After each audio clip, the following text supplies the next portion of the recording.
Preventing burnout is of the utmost importance, especially when it comes to your health and wellness. You're starting a fitness routine or an exercise routine and you get burnt out, that's going to be a massive setback. You start a nutrition journey and you get burnt out with, keeping up with meal prepping and stuff, this is a massive setback. So preventing burnout is very important for the success of a wellness journey. What's up, dreamers? Welcome to Drive and Vibe. And today I want to talk about preventing burnout. Burnout is the feeling of, like fatigue, tiredness, basically the lack of desire to continue whatever journey it may be. That is burnout.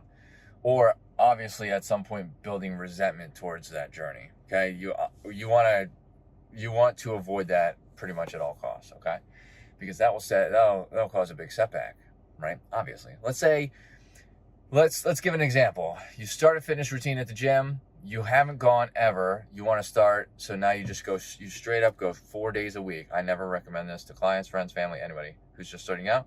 I don't recommend that. That's a lot of days for just starting out. And there it is. So you start going 4 days. You get week 1 in. You're very excited. You're getting it done. You made all 4 days. Week 2, you almost missed day 4. Right? You're still a little bit excited, but you're like starting to get tired. You don't change anything. Week 3, you miss a day, and then you get a little, and you're very tired at this week because you're pushing your body a lot more than has been pushed, and now you're starting to, think negative thoughts in regard to, you're starting to associate this journey with negative thoughts, right?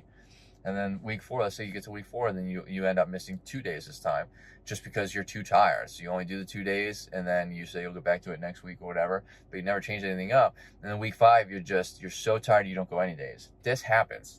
This is called burnout. That's an example of what happens to a lot of people. And it is preventable. So how do you prevent that? The first thing is you got to start slow. We're going to keep talking about exercise journeys, okay? You have to start slow. If you want to start an exercise journey, you absolutely have to start slow. If you've never worked out before, if you've never gone to the gym, if you've never done any resistance training, do 1 or 2 days a week. That's still better than what you were doing, which was not anything, right? Which was not going to the gym or working out. So start with 1 or 2 days a week, and then build from there. Then you do it backwards from what I just said. Basically, 3 or 4 weeks in, you hit those 2 days. Let's say you do 2 days. You hit those 2 days, you're feeling really good. Maybe you can add a 3rd day, okay? Even if it's not resistance training, maybe you can add a 3rd day of cardio, okay? You can expand from there. But so you can always start small and build bigger. Small steps lead to big changes, okay? Start small is very important. And another thing is, if you see yourself moving too fast, just alter your journey. If you are going into the example that I just said at the beginning, where you started 4 days a week, and then in week 2 you realize that's too much, it's not a failure. It is not anything to be embarrassed about. There's nothing wrong with reducing those days down to 3 days. Try that. Down to 2 days if that's what you need. Try that. Okay, so you just have to you have to be aware of how you're feeling to prevent burnout, and you have to adjust, and it is okay to adjust. Okay, so that's all I want to say about preventing burnout. If anybody has any tips of their own, let me know in the comments. I'd love to get this conversation started. Any tricks that you use, any questions, love to answer them. Hit that like button, helps out the channel. Hit that subscribe button for more content like this, and I hope to see you in my next video. Later, dreamers.